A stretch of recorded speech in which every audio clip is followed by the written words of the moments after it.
साथियों, I hope आप सभी लोग सही होंगे, बढ़िया होंगे और आपकी प्रिपरेशन बढ़िया चल रही होगी। तो चलिए अब आगे की क्लास शुरू करते हैं। तो जैसे कि हमने लास्ट में डिक्लाइन ऑफ मुगल शुरू कर दिया था और हमने यहाँ पे एडमिनिस्ट्रेशन की बात शुरू कर दी थी। एडमिनिस्ट्रेशन की जैसा कि हमने देखा कि मुगल्स का जो एडमिनिस्ट्रेशन था उसको मनसबदारी सिस्टम कहते थे और इसको कौन अकबर लेकर आया था। अकबर। और हम क्या बोलेंगे, अकबर नहीं बोलेंगे अकबर, हम क्या बोलेंगे, अकबर 5605। ठीक है, अकबर 5605 हम बोलेंगे। वो अपना एडमिनिस्ट्रेशन लेकर आए जिसको मनसबदारी सिस्टम कहा गया। और यहाँ पे हमने जैसा कि देखा था, मनसब माने पोस्ट और mansabdar was the holder of that post. ठीक है, और जो भी मुगल एम्प्लॉय होते थे वो जो है मनसबदार होते थे। ठीक है, अब यहाँ पे एक चीज, जब मैं मुगल एम्प्लॉय टर्म बोल रहा हूँ तो आपको एक चीज यहाँ पे ये ध्यान रखनी है कि मुगल एम्प्लॉय मतलब नोबल्स लोग। नोबल्स, मुगल एम्प्लॉय मतलब यहाँ पे नोबल है। ठीक है, नोबल्स मतलब यहाँ पे नोबल्स लोग हैं। ये मतलब जैसे कि क्या होता है ना कि इतना बड़ा एडमिनिस्ट्रेशन है, इतना बड़ा एम्पायर है, तो वहाँ पे हर कोई एक नोबल कैटेगरी का इंसान नहीं है। नोबल कैटेगरी जैसे कि कोई एक पर्टिकुलर लीनेज से आए, जो इलीट वर्ग होता है ना, हम कह सकते हैं प्रिसाइजली इलीट वर्ग है जो, वो वही लोग मुगल एम्प्लॉई होते थे ज्यादातर और उन्हीं को ही मनसबदार बनाया जाता था। ठीक है, तो ये आपको ध्यान रखना है थोड़ा सा। अब इसको मैंने कहा था कि यही जो आपका मनसबदारी सिस्टम है इसको मॉडर्न टाइम में हम लोग मिलिट्री ब्यूरोक्रेसी सिस्टम कहते हैं। अब क्यों कहा जाता है, क्योंकि जो ये मनसबदार्स होते थे, ये जो मनसबदार्स होते थे, इनका ना डुअल फंक्शन होता था। डुअल फंक्शन, डुअल फंक्शन क्या होता था कि एक तो इनका, हम जैसे कि हमने देखा, एक इनको मिलिट्री वर्क करना है, दूसरा इनको ब्यूरोक्रेसी वर्क करना है। ठीक है, ब्यूरोक्रेसी वर्क के लिए अब जब ये ब्यूरोक्रेसी की सर्विस देंगे या मिलिट्री सर्विस देंगे तो उनको उस चीज की क्या मिलेगी, सैलरी मिलेगी। अब सैलरी किस तरीके से मिलती थी इसको अभी हम आगे देखेंगे। ठीक है, अब इसी के साथ आगे बढ़ते हैं। एक चीज और होती थी यहाँ पे, ग्रेडिंग सिस्टम। जैसे कि मैंने आपसे कहा कि जो भी मुगल नोबल्स हैं, मुगल एम्प्लॉय हैं जो मुगल एम्पायर में काम कर रहे हैं, उन सबको मनसबदार कहा जा रहा है। अब यहाँ पे प्रॉब्लम ये आएगी ना, कैसे पता चलेगा कि भाई कौन सा मनसबदार ऊपर है या कौन सा मनसबदार नीचे है, मतलब एक पोस्ट, किसकी पोस्ट ऊपर है किसकी पोस्ट नीचे है, तो ये पता करना है, करना भी तो जरूरी है। तो यहाँ पे क्या होता था, एक ग्रेडिंग सिस्टम होता था। इसको पता करने के लिए एक ग्रेडिंग सिस्टम होता था, ग्रेडिंग सिस्टम। ठीक है, और उस ग्रेडिंग सिस्टम के तहत क्या होता था, ग्रेडिंग सिस्टम के तहत क्या होता था, ग्रेड किया जाता था, मनसबदार को ग्रेड किया जाता था। अब ग्रेड का क्या मतलब है, किस बेसिस पर ये ग्रेड किया जाता था, रैंक के बेसिस पर। रैंक के बेसिस पर कि भाई आप किस पोस्ट पे हो, प्लस और किसके बेसिस पर, सैलरी के बेसिस पर। आप इस पोस्ट पे हो और आपको क्या सैलरी मिल रही है, उस हिसाब से आपको ग्रेड किया जाएगा। और दूसरा, आपकी मिलिट्री रिस्पॉन्सिबिलिटी क्या है, मिलिट्री रेस्पॉन्सिबिलिटी। ठीक है, मतलब क्या है कि भाई मैंने कहा कि मनसबदार हैं, उनको ग्रेड किया जाता था उनकी रैंक के बेसिस पर या सैलरी के बेसिस पर या उनकी मिलिट्री रिस्पॉन्सिबिलिटी के बेसिस पर। अब भाई यहाँ पे रैंक क्या है, देखो रैंक के हिसाब से सैलरी मिलेगी। अब यहाँ पे रैंक क्या है, रैंक कैसे डिसाइड होती थी मनसबदार की, ये जानना जरूरी है हमारे लिए। तो यहाँ पे ना डुअल रैंक होती थी। डुअल रैंक होती थी, क्यों डुअल रैंक होगी, जब भाई मनसबदार का फंक्शन डुअल है तो रैंक डुअल होगी ना। रैंक डुअल होगी मतलब एक रैंक होगी इनकी ब्यूरोक्रेसी वाली रैंक, जिसको हम लोग जात बोलते हैं। हम लोग क्या मतलब उनके टाइम में उसको जात कहा जाता था। और एक होगी मिलिट्री वाली रैंक जिसको कहा जाता था सवार। ठीक है, तो मतलब क्या है कि आपका एक एक मुगल एम्पायर में मनसबदार काम कर रहा है, उसकी एक रैंक है ब्यूरोक्रेसी के लिए कि वो क्या एडमिनिस्ट्रेशन का काम करेगा, उस हिसाब से उसकी जात है। जात के मतलब उसको जात के हिसाब से रैंक दी जा रही है। और वो कितनी मिलिट्री मेंटेन करेगा उसके हिसाब से उसको सवार की रैंक दी जा रही है। मतलब क्या है, अब जात क्या है, जात को हम क्या कह सकते हैं, जैसे मैंने बताया पर्सनल रैंक। पर्सनल रैंक इसको कहा जा सकता है? बिल्कुल कहा जा सकता है। बिल्कुल कहा जा सकता है क्योंकि ये रैंक जो है विद एक्सपीरियंस, जैसे कि आज के आप सरकारी जो नौकरी होती है, सरकारी एम्प्लॉय होते हैं, उनको ज़रा ना आप एक बार इमेजिन कीजिए। भाई विद टाइम उनकी रैंक बढ़ती है, उनका पे बढ़ता है, विद टाइम प्रमोशन होता है, ठीक है? तो वैसे ही ये जात है, पर्सनल रैंक है, आप किसी पोस्ट पर काम कर रहे हो, विद एक्सपीरियंस, विद टाइम आपकी ये जात बढ़ेगी। एंड ऑफ कोर्स इसको किंग चाहे तो किंग भी बढ़ा सकता है, वो तो जाहिर सी बात है, ठीक है। अगली चीज क्या है? सवार। सवार क्या है? The size of army to be maintained. मतलब क्या है कि भाई एक सवार दिया जाएगा, आपको एक सवार के हिसाब से रैंक दी जाएगी, उससे पता चलेगा कि भाई आपको कितनी आर्मी मेंटेन करनी है। जैसे उदाहरण दूं कुछ आपको मैं अगर रैंक का, तो जैसे कि जो आपके नवाब ऑफ अवध थे, कौन थे अवध? सक्सेसर स्टेट जब हम पढ़ेंगे, अभी हम इन सबको आगे पढ़ेंगे, तो वहां पे नवाब ऑफ अवध थे सादत अली खान, तो उनकी रैंक आप देखोगे तो 6000 थी। 6000 rank, that is the total rank. Total rank मतलब उसमें कुछ उनकी जात की रैंक होगी, कुछ उनकी सवार की रैंक होगी। वैसे ही मुर्शीद कुली खान को आप देखो, जो कि बंगाल का नवाब था, उसकी रैंक 7000 थी। मतलब उसकी कुछ जात के हिसाब से रैंक होगी, कुछ सवार के हिसाब से रैंक होगी। तो इस तरीके से रैंक को डिवाइड किया जाता था। अब बात होती थी कि भाई अब पोजीशन डिसाइड कैसे होगी कि भाई ये मनसबदार ऊपर है, ये मनसबदार नीचे है। पहली चीज ओवरऑल रैंक देखी जाएगी, ओवरऑल रैंक देखी जाएगी। फॉर एग्जांपल, एग्जांपल देते हैं, एग्जांपल से समझते हैं। एक मनसबदार ए है, एक मनसबदार बी है, ठीक है? एक मनसबदार ए है, एक मनसबदार बी है। यहाँ से मैं आपको एक और कॉन्सेप्ट में जोड़ना चाह रहा हूँ, इसलिए मैं ये थोड़ा एग्जांपल आपको दे रहा हूँ। मान लो उसकी जात जो है, ए मनसबदार ए की जात जो है वो लगभग 5000 है, मान लीजिए, फॉर एग्जांपल है, ठीक है? ये कोई आप इसको रियल में मत मानिए, कि बस मैं एक एग्जांपल दे रहा हूँ समझाने के लिए। और उसकी सवार जो है वो 1000 है। तो ओवरऑल इसकी क्या रैंक बनी? इसकी रैंक बनी 6000, ठीक है? अब मान लीजिए मनसबदार बी है, जिसकी रैंक जो है, जो जात है, जात के हिसाब से जो रैंक है उसकी, वो सिर्फ और सिर्फ 3000 है। लेकिन उसकी सवार की रैंक, मान लीजिए उसकी सवार की रैंक जो है वो 4000 है। तो उसकी ओवरऑल रैंक क्या बनी? 7000। तो who will be the bigger mansabdar? तो मनसबदार बी, हालांकि उसकी जात, जात माने उसकी position in the court, personal rank will be higher than the mansabdar A, but he has having more savar, more military responsibility। तो जो टोटल ओवरऑल रैंक बन रही है वो मनसबदार बी की ज्यादा बन रही है, इसलिए मनसबदार बी पोजीशन में ए से बड़ा हो जाएगा, उसकी कोर्ट में ज्यादा रिस्पेक्ट होगी, कोर्ट में उसकी ज्यादा चली, कोर्ट माने मुगल एम्पायर का कोर्ट, वहां पे उसकी ज्यादा चलेगी, ठीक है? ऐसा क्यों था?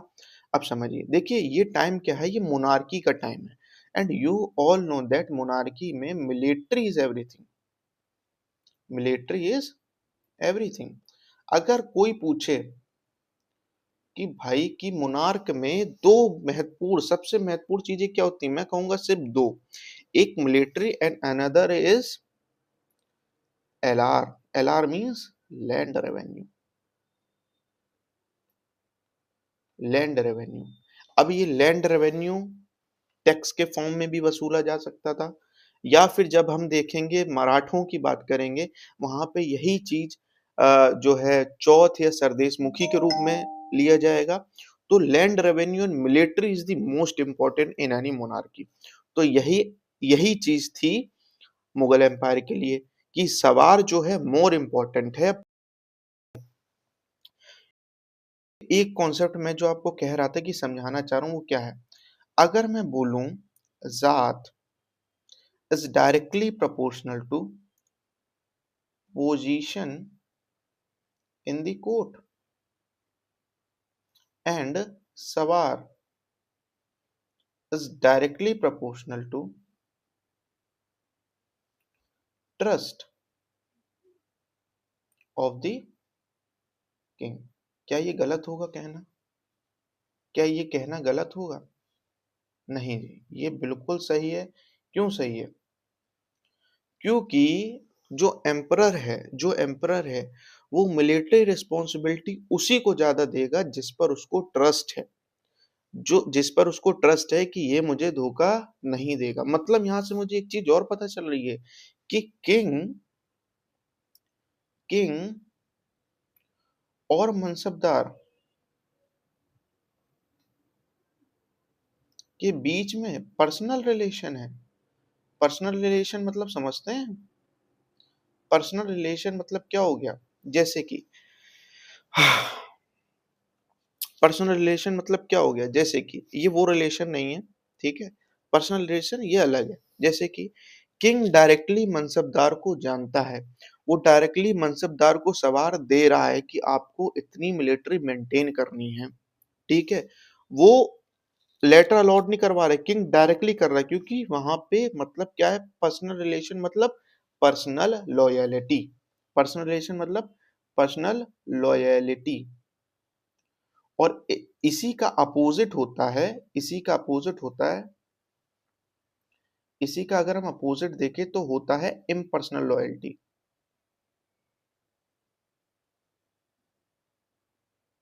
तो मतलब हम कहेंगे कि इम्पर्सनल लॉयल्टी मतलब the loyalty of the employ is not to the owner but to the establishment. Personal loyalty, loyalty towards the owner not to the establishment. What does this mean? ये जो मनसबदार है ये किसके लिए लॉयल है? इस king के लिए लॉयल है। क्या ये मुगल एम्पायर की लॉयल है? नहीं, बिल्कुल भी नहीं। ठीक है, ये किसके लिए लॉयल है? ये किंग के लिए लॉयल है। मतलब हम क्या कहेंगे? There exist a personal loyalty. ठीक है, क्योंकि अभी हम इसको आगे चल के रिलेशन भी समझेंगे, किस तरीके का रिलेशन होता था, तब यहाँ पे काम आएगा। क्या होता है ना, ये छोटी छोटी चीज पे अगर आप ध्यान देंगे तो उसको जो मेंस की आंसर राइटिंग जब करेंगे वहां पे जब इन चीजों को हाईलाइट करो तो उसके एक्स्ट्रा पॉइंट जरूर मिलते हैं। ठीक है, तो हम कहेंगे zat is directly proportional to the position in the court, sawar is directly proportional to the trust of the king, and there exist a personal loyalty towards the king. ठीक है, अब आगे बढ़ते हैं। अब आगे बढ़ते हैं, मैं देख लूं कुछ छूटा तो नहीं है। ठीक है, अब आगे बढ़ते हैं। अब देखते हैं कि भाई मनसबदार है, मनसबदार मिलिट्री सर्विस प्रोवाइड कर रहा है, मनसबदार एडमिनिस्ट्रेटिव सर्विस प्रोवाइड कर रहा है। तो मतलब क्या है भाई, अब उनको उस सर्विस का सैलरी भी तो देना पड़ेगा, सैलरी भी तो देना पड़ेगा। अब हम देखते हैं कि सैलरी कैसे दी जाती थी, सैलरी जो है वो कैसे डिस्ट्रीब्यूट की जाती थी मुगल एम्पायर के द्वारा मनसबदार्स को। देखिए, दो तरीके के, मैं कहूंगा मनसबदार को दो तरीके से सैलरी दी जाती थी। एक होती थी नगद के फॉर्म में, नकद, नकद बोलेंगे, ठीक है। और एक होती थी जागीर के फॉर्म में। ठीक है, अब यहाँ से थोड़ा इंटरेस्ट बनना आपका चालू हो जाएगा, क्योंकि यहाँ से अब मजेदार चीजें शुरू होंगी। देखो, नगद के फॉर्म में दैट इज इन कैश और काइंड, ऑफ कोर्स काइंड के रूप में भी दी जाएगी। काइंड मींस भाई जमीन दे दी, है ना, गांव दे दिया, सोना दे दिया, these are kinds. Cash, cash, the hard cash, ठीक है। तो नकदी माने ये चीज हो गया। जागीर माने क्या है, इसको समझेंगे आगे चल के, थोड़ा सा इंटरेस्टिंग है, मजा आएगा। तो मतलब क्या है, पहले हम यहाँ पे इतना समझ लेते, जिनको नगद कैश के फॉर्म में जिन मनसबदार को सैलरी दी जा रही है उनको हम कहेंगे नकदी मनसबदार। ठीक है, और जिनको जागीर के फॉर्म में जागीर के फॉर्म में सैलरी दी जा रही है उनको हम क्या कहेंगे? जागीरदार मनसबदार। ठीक है, जागीरदार मनसबदार। अब चलिए समझते हैं, नकदी मनसबदार सिंपल है, समझ में आ गया होगा, कोई दिक्कत की बात यहाँ पे नहीं है। जागीरदार मनसबदार को समझते हैं। यहाँ पे पहले हम समझते हैं ना जागीर। जागीर क्या है? जैसे मान लीजिए ये लैंड है, ठीक है, ये लैंड है, तो इस लैंड से एक लैंड रेवेन्यू जा रहा है। ठीक है, देखिए यहाँ एडमिनिस्ट्रेशन अलग होता है, लैंड रेवेन्यू अलग जाता है। तो यहाँ पे ये क्या कहेगा, किंग क्या कहेगा, किंग के पास दो काम करने हैं। किंग को एक तो इस मनसबदार को सैलरी देनी है, एक तो इस किंग को दो काम एक साथ करने हैं कि किंग को भाई मनसबदार को सैलरी देनी है, प्लस उसको क्या करना है, प्लस उसको लैंड रेवेन्यू कलेक्ट भी करना है, प्लस इसको लैंड रेवेन्यू कलेक्ट करना है। अब यहाँ पे ये दिमाग लगाया गया कि भाई हम लैंड रेवेन्यू कलेक्ट करवाएंगे, उसके लिए हमें अलग मनसबदार रखने पड़ेंगे, फिर इनको अलग सैलरी देनी पड़ेगी। तो क्यों ना किया जाए ऐसा कि इस एक पैच ऑफ लैंड इस मनसबदार को दे दिया जाए, और ये क्या करेगा, ये वहां से लैंड रेवेन्यू ले लेगा, कलेक्ट कर लेगा, और उसको सैलरी भी मिल जाएगी, और हमारा उस लैंड का लैंड रेवेन्यू कलेक्शन का काम भी हो जाएगा। बढ़िया है ना। तो यही एग्जैक्टली किया जाता था। तो ऐसे मनसबदार जिनको लैंड दे दिया गया, लैंड रेवेन्यू करने का अधिकार दे दिया गया जिनको, उनको जागीरदार मनसबदार कह दिया गया। अब यहाँ पे आपको ये चीज समझना होगा, कई बार कंफ्यूजन इसमें क्रिएट हो जाती है, क्या जागीरदार मनसबदार ओनर है उस लैंड का? नहीं, owner of the land is only the king, king is the owner, और उसी के तहत ये लैंड रेवेन्यू जा भी रहा है। क्यों? क्योंकि एक पॉलिसी है कि भाई सारा जमीन बिलोंग्स टू किंग, ठीक है, और आप जो भी यहाँ पे एग्रीकल्चर कर रही है प्रजा, जो भी यहाँ पे एग्रीकल्चर कर रही, जो भी यहाँ पे काम कर रही, जो भी यहाँ पे रह रही, वो आप एज अ रेंट रह रहे हो, और आपको एक टैक्स देना पड़ेगा। ठीक है, सिंपल है। तो इसलिए लैंड रेवेन्यू जा रहा है। अब ये लैंड रेवेन्यू कलेक्शन करवाने के लिए वो क्या करता है कि एक बोलते ना, उस चीज को कॉम्प्लेक्स की बजाय सिंपल कर दिया। उसने कहा डायरेक्ट मनसबदार से कि भाई आप जाइए उस पैच ऑफ लैंड से आपकी जो सैलरी है उस हिसाब से आप अपना लैंड रेवेन्यू कलेक्ट कर दो। अब यहाँ पे बात होती है कि भाई जागीर जब जागीरदार जाएगा, हो सकता है कहीं ओवर एक्सट्रैक्शन ना कर ले। तो यहाँ पे system of checks and balances थे। System of checks and balances मतलब यहाँ पे स्पाई वगैरह रहते थे, वो सारी चीज इन पर जानकारी रखते थे, और उतना ही लैंड इनको दिया जाता था। पूरा सर्वे होता था और उसी उतना ही लैंड दिया जाता था कि इनकी सैलरी लगभग बराबर होती थी that land revenue of that land के। ठीक है, तो जागीरदार मनसबदार समझ में आया। अब आगे चलते हैं। अब जागीर भी दो तरीके की देखने को मिली। एक देखने को मिली परमानेंट, और एक देखने को मिली ट्रांसफरेबल। जैसा कि इनका नाम ही बोल रहा है भाई, एक परमानेंट है। जो परमानेंट जागीर थी उसको वो लोग कहते थे वतन या वतन। ठीक है, दोनों स्पेलिंग लिखी जाती हैं, वतन जागीर। और जो ट्रांसफरेबल जागीर होती थी इसी को ही तनख्वाह जागीर कहा जाता था। तनख्वाह जागीर, अब आपको शायद समझ में आ रहा होगा क्यों इनको तनख्वाह जागीर कहा जा रहा है। क्योंकि इनसे, इन जागीर से जो लैंड रेवेन्यू कलेक्शन होगा वो एज अ सैलरी चला जाएगा मनसबदार के पास। ठीक है। और परमानेंट वतन, वतन जागीर क्या है कि वतन जागीर में क्या किया गया, जैसे कि अब मान लीजिए ये एक लैंड है, ये एक जागीर है, ये एक जागीर है, किसी मनसबदार को अलॉट की गई है कि भाई ये आपकी जागीर है, यहाँ से जो लैंड रेवेन्यू कलेक्शन आएगा वो आपको रखना है।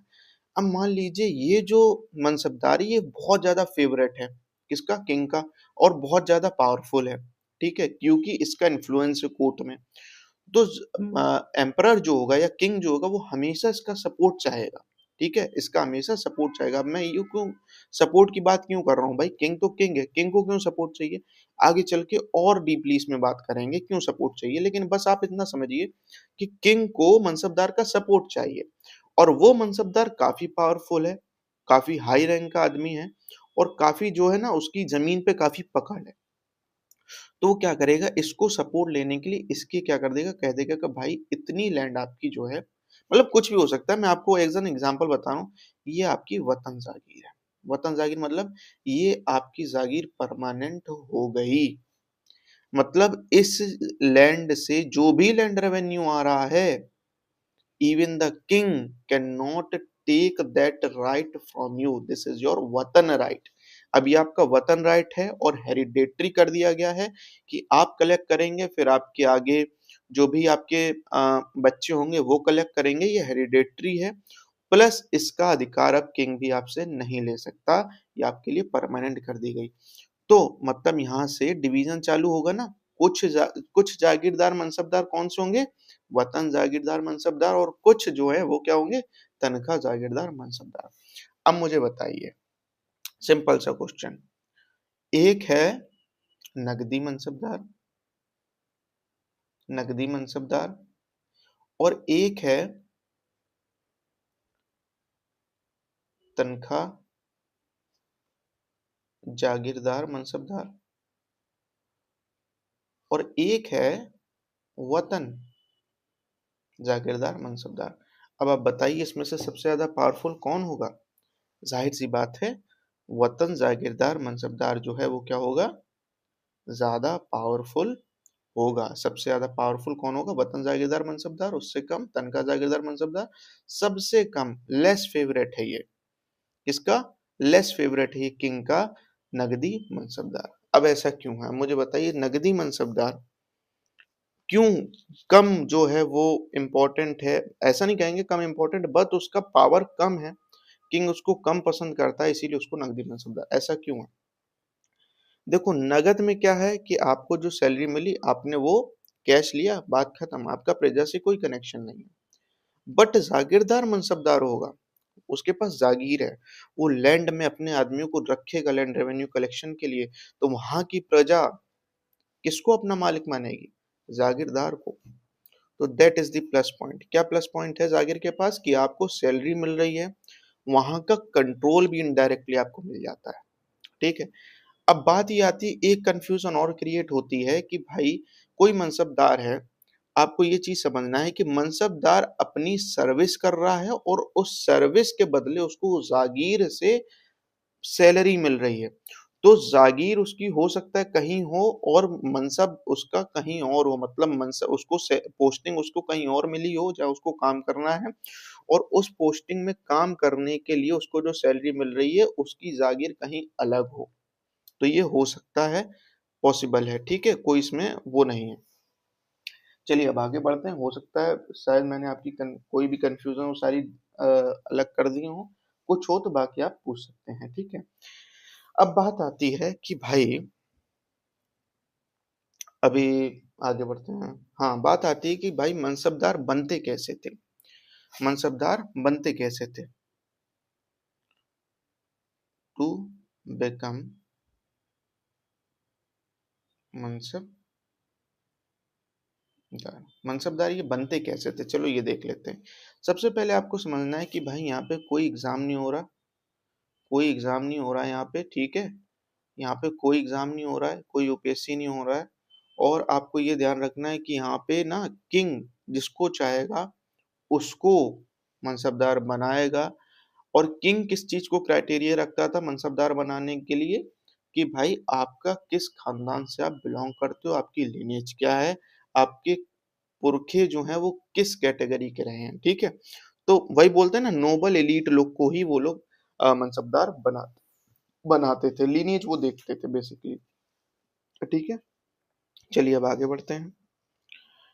अब यहाँ से हम ना थोड़ा सा एक चीज ये देखेंगे, आ, नहीं चलो एक चीज पहले और देख लें, फिर उसकी बात बाद में करेंगे। Emoluments, emoluments of mansabdar. भैया इमोल्यूमेंट्स मतलब कि फाइनली इन हैंड सैलरी क्या आ रही है मनसबदार के पास, वो देखना बनता है ना। चलिए वही देखते हैं। तो हम क्या करेंगे ना, ओवरऑल एक मनसबदार, एवरेज मनसबदार की बात करेंगे जिसको मनसब की पैसा मिल रहा है और उसको सवार का पैसा मिल रहा है। देखिए, मनसबदार है, जैसे कि हमने बात करी, उसकी जात होती है और उसका सवार होता है। अब जात के हिसाब से उसको सैलरी मिलेगी ना, तो वो सैलरी हो गई। अब वो सैलरी चाहे नगद के फॉर्म में हो और चाहे उसको क्या बोलते हैं जागीर के फॉर्म में मिले, दोनों फॉर्म में से कोई भी हो सकती है। सवार से उसको क्या मिल रहा है? अलाउंस। मतलब क्या है कि सवार को मेंटेन करने का पैसा मुगल दे रहा है, कि आप जो मिलिट्री मेंटेन आपको करनी है वो मुगल एडमिनिस्ट्रेशन जो है वो पैसा देगा उस मनसबदार को, कि आपको ये पैसा लीजिए और मिलिट्री मेंटेन कर लिए मेरे लिए। जब मुझे जरूरत होगी, मीन्स मुझे मतलब किंग, जब किंग को जरूरत होगी तो आपको वहां पे मिलिट्री प्रोवाइड करनी है। और आपको हमेशा जो नंबर आपको दिया गया है दैट इज 3000 की अगर आपका सवार है फॉर एग्जाम्पल, तो फिर आपको 3000 की मिलिट्री ऑलवेज रेडी रखनी है।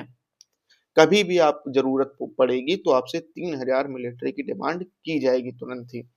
ठीक है, तो यहाँ पे अलाउंस मिल रहा है। अब आप मुझे बताइए, असल में जो पैसा है, असल में जो पैसा मिल रहा है टोटल, वो काफी ज्यादा होगा, ठीक है, जाहिर सी बात है। तो जो पर्सनल पैसा है मनसबदार का, वो ये है। मतलब क्या है कि इस पैसे को वो अपने ऊपर खर्च कर सकता है, अपने लिए जो लेना चाहे ले, इस पैसे से लेगा। क्या ये इसका है? नहीं भाई, इस सवार के पैसे का जो अलाउंस मिल रहा है वो इसका नहीं है। तो अब आपको थोड़ा सा आइडिया होगा कि यहाँ पर करप्शन होना चालू होगा। क्या करप्शन मनसबदार करेगा कि ये जो अलाउंस मिल रहा है इसको सवार मेंटेन करने के लिए, इसको जो है अपना पर्सनल बनाने का कोशिश ये करेगा, और यही करप्शन आगे चल के देखिए क्राइसिस बनेगा बहुत बड़ा।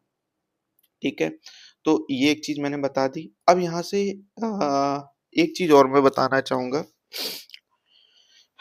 कि हमने लैंड देखा। ठीक है, लैंड देखा हमने, लैंड को थोड़ा सा समझते हैं। लैंड माने जो जमीन है, एम्पायर है।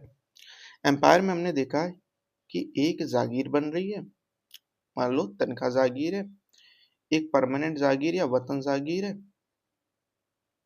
ठीक है, तनख्वाह जागीर का जो भी एलार है वो जा रहा है जागीरदार के पास, और वतन जागीर का भी जो एलार है वो कहाँ जा रहा है? जागीरदार के पास। किंग के पास क्या जा रहा है? तो देखिए, किंग के पास जो जा रहा है, एक तरीके का और लैंड होता है, उसको बोलते हैं हम खलीसा लैंड। खलीसा लैंड, यहाँ का जो एलआर होगा वो डायरेक्टली किसके पास जाएगा? किंग के पास जाएगा। दैट इज जो रॉयल ट्रेजरी होगी वहां पर इसका पैसा जाएगा। ठीक है, अच्छा, अब यहाँ पे आपने देखा, चलो ये तो ठीक है, ये तो वाजिब चीज है कि जो आपकी ट्रांसफरेबल जागीर है, जो आपने मेहनत करी, आपको उसकी सैलरी मिल रही है। लेकिन यहाँ पे वतन जागीर थोड़ा सा ये होगा ना, मुगल की पावर यहाँ कम होती हुई नहीं दिखाई दे रही, क्योंकि हम मुगल अपना एक अधिकार खत्म कर रहा है कि वो अब ना इस वतन जागीर को किसी और को नहीं दे पाएगा, ये परमानेंट हो गई। तो यहाँ से किंग कुछ तो लेगा जिससे कि अथॉरिटी बनी रहे। नहीं तो हो सकता है आगे चल के ये वतन जागीर जागीरदार मनसबदार काफी पावरफुल हो जाए और किंग के खिलाफ कुछ कर दे। तो कुछ तो ऐसा पता चलना चाहिए ना, that who is the king. वहां की प्रजा को पता चलना चाहिए हु इज द किंग। तो कैसे पता चलेगी? यहाँ से क्या होता था, जो भी लैंड रेवेन्यू कलेक्ट होगा उसका 10% कहाँ जाएगा? किंग के पास, और उसको कहा जाता था पेशकश। भैया पेशकश ये 10% वतन जागीर से जाएगी। ठीक है, वतन जागीर से जाएगी ये पेशकश। तो मतलब मुझे ये समझ में आया कि किंग के पास पैसा कहाँ कहाँ से आ रहा है। एक तो land revenue from the khalisa land, ये चीजें समझना, क्योंकि जब हम औरंगजेब की बात करेंगे तब यहाँ पे ये चीजें बहुत काम आएंगी। ट्रांसफरेबल जागीर से जो भी लैंड रेवेन्यू होगा वो जागीरदार के पास, वतन जागीर से पेशकश टू दी किंग, बाकी किसके पास? जागीरदार के पास। ठीक है, अब यहाँ पे आपको थोड़ा सा देखने को मिलेगा कि मनसबदार जागीरदार मनसबदार काफी पावरफुल लोग हैं। ठीक है, अब अगली चीज की बात करते हैं। ठीक है, मैं आपके दिमाग में ना अभी पॉइंट डालना हूँ, और बाद में इन्हीं पॉइंट को देखेंगे कि किस तरीके से यही पॉइंट रीजन बनेंगे फॉर द डिक्लाइन के लिए। ठीक है, अब यहाँ पे थोड़ा सा मैं देख लूं कि कुछ छूटा तो नहीं है जो पॉइंट आपके उसमें डालना है।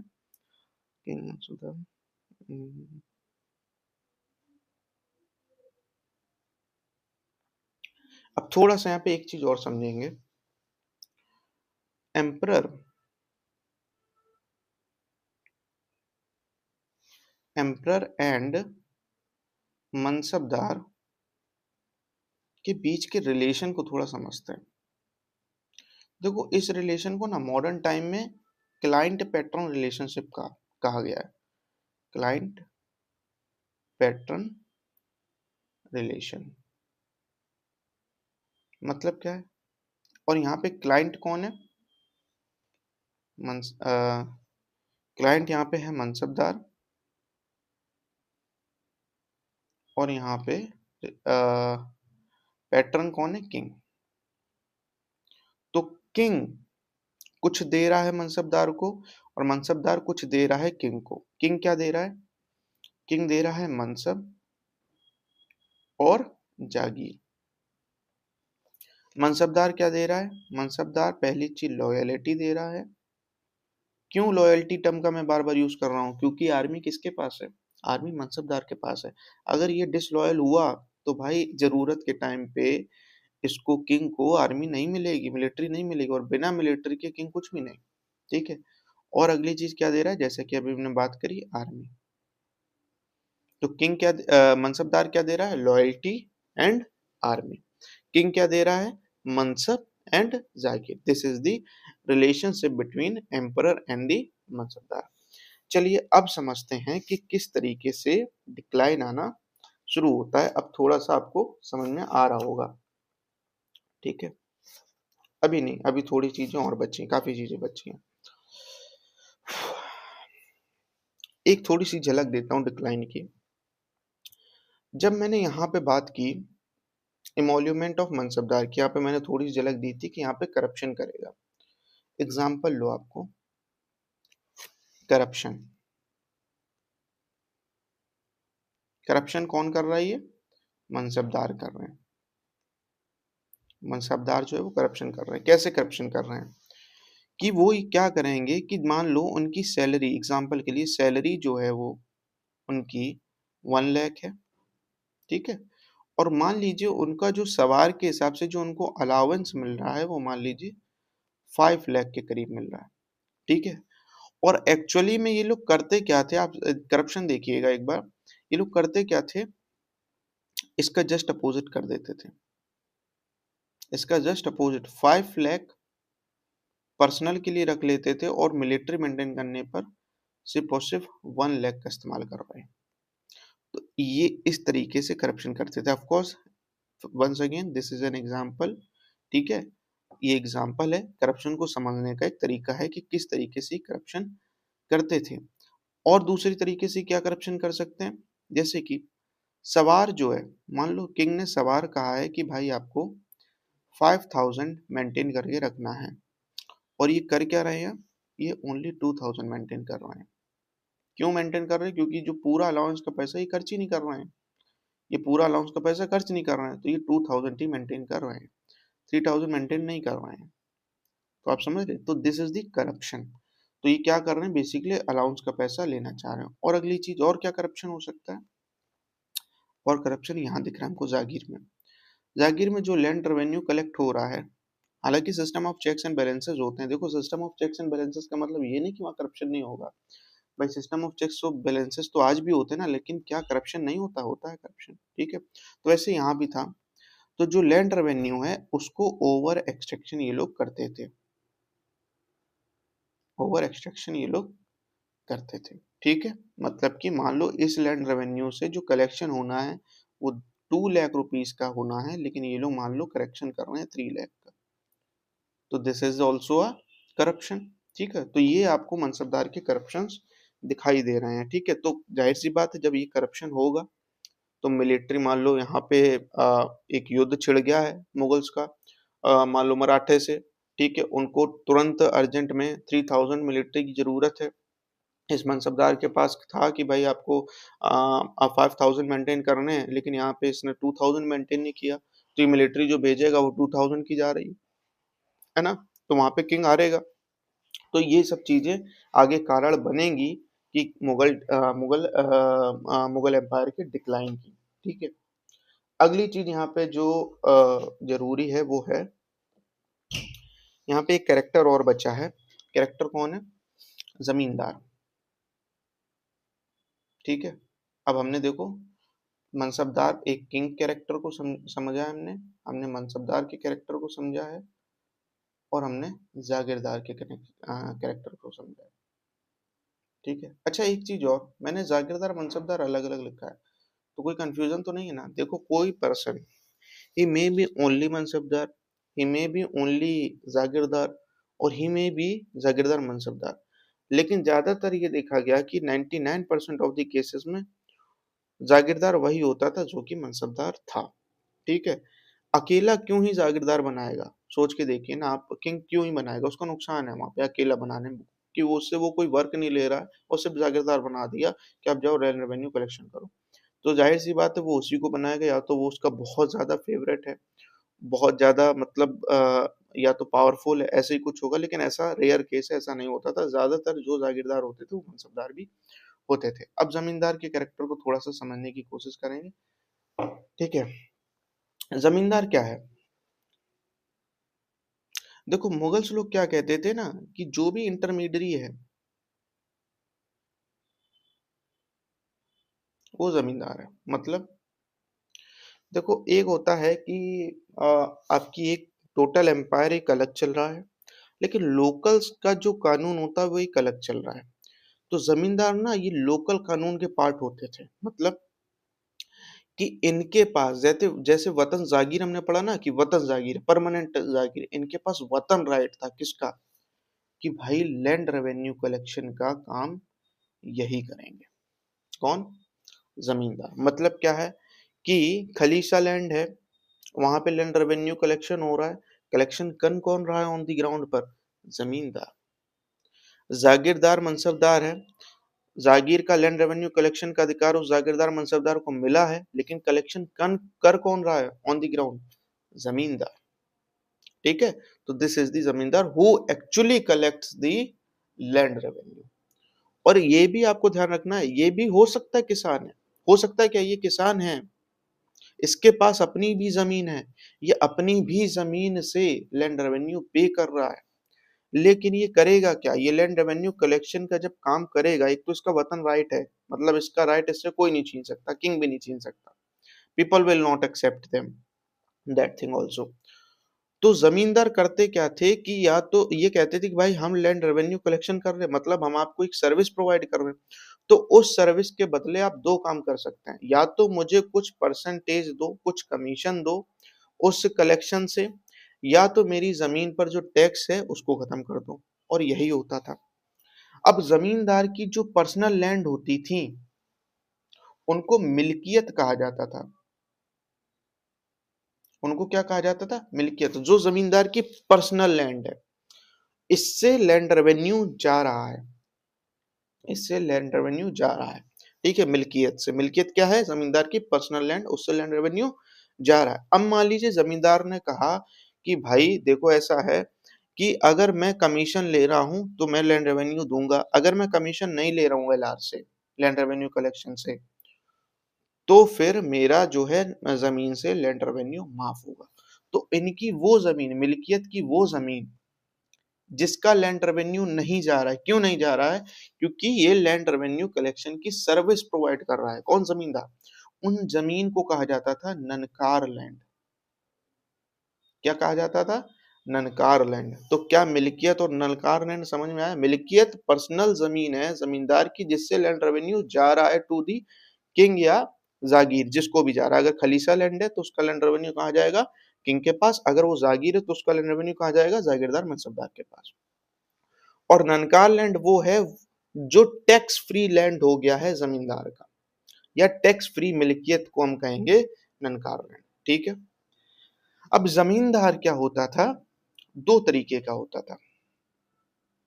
एक होता था प्राइमरी जमींदार, और एक होता था इंटरमीडियरी, इंटरमीडियरी जमींदार। प्राइमरी जमींदार वो है जो एक्चुअली घर घर पे जा रहा है, पीजेंट के घर पे जा रहा है लैंड रेवेन्यू कलेक्शन के लिए। एक्चुअली ये जो है डायरेक्टली टैक्स कलेक्ट कर रहा है, directly collecting LR from peasant. ठीक है। और इंटरमीडियरी क्या कर रहा है? ये डायरेक्टली पीजेंट से कलेक्ट नहीं कर रहा है, ये collecting collecting LR from primary जमींदार। ये कहाँ से कलेक्ट कर रहा है? प्राइमरी ज़मींदार से ही कलेक्ट कर रहे हैं, ठीक है? तो प्राइमरी ज़मींदार डायरेक्टली किससे कलेक्ट कर रहे हैं? पीजेंट से। और इंटरमीडिएटरी ज़मींदार कलेक्ट कर रहे हैं किससे? प्राइमरी ज़मींदार से। ज़ाहिर-सी बात है प्राइमरी ज़मींदार पीजेंट से जो भी कलेक्ट करेगा उसके बाद जो उसके पास कलेक्शन होगा टोटल, उसमें से कुछ कमीशन रखेगा और इंटरमीडिएटरी ज़मींदार को वो दे देगा। फिर इंटरमीडिएटरी ज़मींदार क्या करेगा? जो भी कलेक्शन टोटल आएगा उसमें से अपना कमीशन रखेगा और वो उसको ऊपर पहुँचा देगा। ऊपर पहुँचाने का मतलब क्या है? फिर से मैंने बताया, जैसे कि पहले बताया था खलीसा लैंड है तो उसको कहाँ पहुँचा देगा? किंग के पास। और अगर जागीर लैंड है वो तो उसको कहाँ पहुँचा देगा? जागीरदार मनसबदार के पास। समझ में आ गई बात? चलिए। अब एक चीज़ और बची हायरार्की में, वो कौन है? पीजेंट। पीजेंट। अब पीजेंट कौन है? Peasant is the actual cultivator. ये एक्चुअल फार्मर है, कल्टीवेटर है, एग्रीकल्चरल है, ठीक है? ये जमीन पे काम कर रहा है, इस ये लैंड रेवेन्यू देगा। तो पीजेंट भी ना दो तरीके के होते थे, पहिकस्त एंड खुदकस्त, ठीक है? स्पेलिंग में देख लो 2 मिनट। पहिकस्त, KASH, एंड खुदकस्त, ठीक है? देखो, पहिकस्त की बात करूं तो ये भाई लैंडलेस लोग हैं, लैंडलेस हैं, इनके पास जमीन नहीं है। अगर जमीन नहीं है तो क्या ये लैंड रेवेन्यू देंगे? नहीं देंगे, ठीक है? ये क्या है? ये फार्म लेबर हैं, ये फार्म लेबर हैं। ये दूसरे जो लैंडेड पीपल हैं अ, उनकी जो है खेती में ये काम करते हैं, खेती करते हैं और या उनकी जमीन को एज अ रेंट पर लेते हैं, ठीक है? तो ये पहिकस्त लोग हैं। और खुदकस्त वो हैं जिनके पास जमीन है, लैंडेड हैं ये लोग, ठीक है? इनके पास जमीन है और ये लोग लैंड रेवेन्यू प्रोवाइड करते हैं, ठीक है? तो पहिकस जाहिर सी बात है कि डिफरेंट पीस ऑफ लैंड लेगा, different piece of land over the season करेगा, क्योंकि भाई ये क्या है, ये इसका खुद का लैंड तो है नहीं, ठीक है? खुदकस के पास जाएगा या जमींदार के पास जाएगा या खलीसा लैंड में करेगा, मतलब खेती बाड़ी करेगा दूसरों की जमीन पर, तो ये बदलता रहता है इसकी जमीन, तो ये लैंड रेवेन्यू जाहिर सी बात है नहीं देगा। और पहिकस को एक दूसरे नाम से भी जाना जाता है, vagrant labourers, vagrant peasant, sorry, vagrant peasant के नाम से भी जाना जाता है।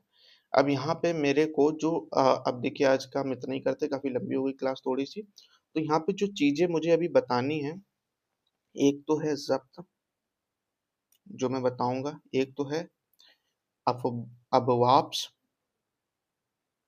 वो मैं बताऊंगा, ठीक है? अगली क्लास में, नेक्स्ट क्लास में। और यहाँ पे देखो रियोत और खुदकत समझ में आ रहा? रियोत खुदकत से एक ही चीज है, रियोत भी बोलते हैं इनको ना, रियोत, रियोत्स, ठीक है?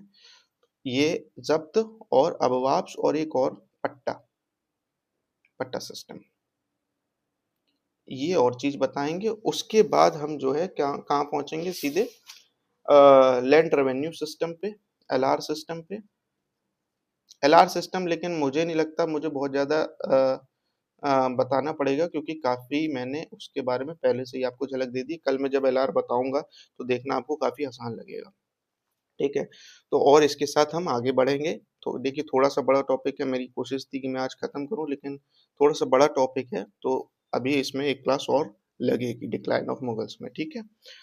क्योंकि अभी एडमिनिस्ट्रेशन ही चल रहा है, ये एडमिनिस्ट्रेशन ही है उसका, ठीक है? अभी मैंने अलग अलग कैरेक्टर्स को बताया है, फिर इन कैरेक्टर्स को पूरा इंटरमिंगल करेंगे और देखेंगे ये सारी चीजें एक साथ कैसे काम करती थी और उसके बाद ये सारी चीजें कैसे मुगल्स के लिए बैकफायर की और किस तरीके से डिक्लाइन चालू हो गया उनका, ठीक है? आई होप आपको ये वीडियो बढ़िया लगा हो, अच्छा लगा हो, ठीक है? और बाकी जैसा कि आप सभी को पता है कि प्रीलिम्स मई में है, तो जो 2026 का पेपर जिसको भी देना है तो भाई अपना रिवीजन करते रहें, तैयारी करते रहें, ठीक है? और मैं यहाँ पे धीरे-धीरे जैसे क्लास होगी वैसे चलाऊँगा, क्योंकि मैं यहाँ पे ना एकदम ज़ीरो से स्टार्ट किया है और सारी चीज़ें मैं कवर करना चाह रहा हूँ, ठीक है? तो थैंक यू, आई होप आप सभी को अच्छा लगा हो और कोई भी डाउट हो तो आप कमेंट सेक्शन में पूछ सकते हैं और बाकी अगर मैं देखूँगा इस वीडियो में, रिव्यू करूँगा, अगर कुछ रह गया होगा तो मैं उसको और क्लियर कर दूँगा और कोई चीज़ कम समझ में आई हो तो वो भी आप बताइएगा, उसको और आसानी से समझने की कोशिश करेंगे। सो थैंक यू, जय हिंद, जय भारत। और पसंद आई हो वीडियो तो प्लीज़ लाइक कर दीजिएगा, शेयर कर दीजिएगा एंड सब्सक्राइब कर दीजिएगा। थैंक यू, जय हिंद, जय भारत।